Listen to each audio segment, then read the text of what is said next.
Election तरमीमी ordinance पर election commission का गैर रस्मी इजलास। इलेक्शन कमीशन के इलेक्शंस तरमीमी ऑर्डिनेंस पर तहफ़्फ़ुज़ात बरकरार हैं। ज़राए के मुताबिक इलेक्शन कमीशन का ऑर्डिनेंस पर मौक़िफ़ वफ़ाक़ी हुकूमत को तहरीरी तौर पर भिजवाने का फ़ैसला। इलेक्शन कमीशन वफ़ाक़ी हुकूमत को ऑर्डिनेंस पर आइनी और कानूनी पोजीशन से आगाह करेगा।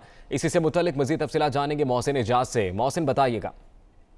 देखिए, इलेक्शन तरमीमी ऑर्डिनेंस के सिलसिले में इलेक्शन कमीशन का एक गैर रस्मी इजलास हुआ है और इलेक्शन कमीशन के इस तरमीमी ऑर्डिनेंस पर तहफ़्फ़ुज़ात बरकरार हैं।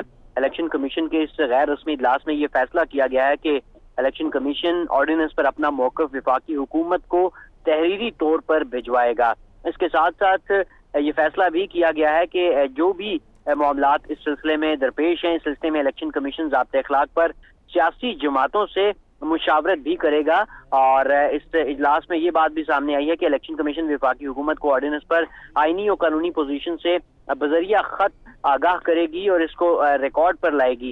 इसके साथ साथ इस इजलास में ये भी इत्तफाक किया गया है कि आइन और कवानीन के मुताबिक ज़ाब्ते अखलाक की तैयारी और उसमें रद्दबदल ये खालिस्तान इलेक्शन कमीशन का इख्तियार है और आइन के आर्टिकल 222 के तहत इलेक्शन कमीशन के इख्तियारात खत्म नहीं किए जा सकते।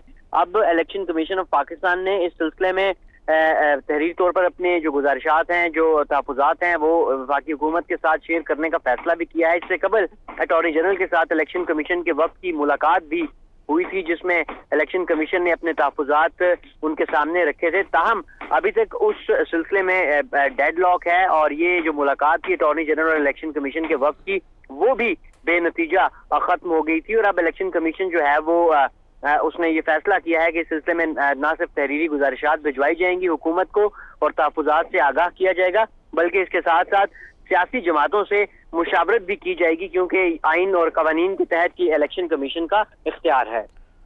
बहुत शुक्रिया आपका मोहसिन एजाज।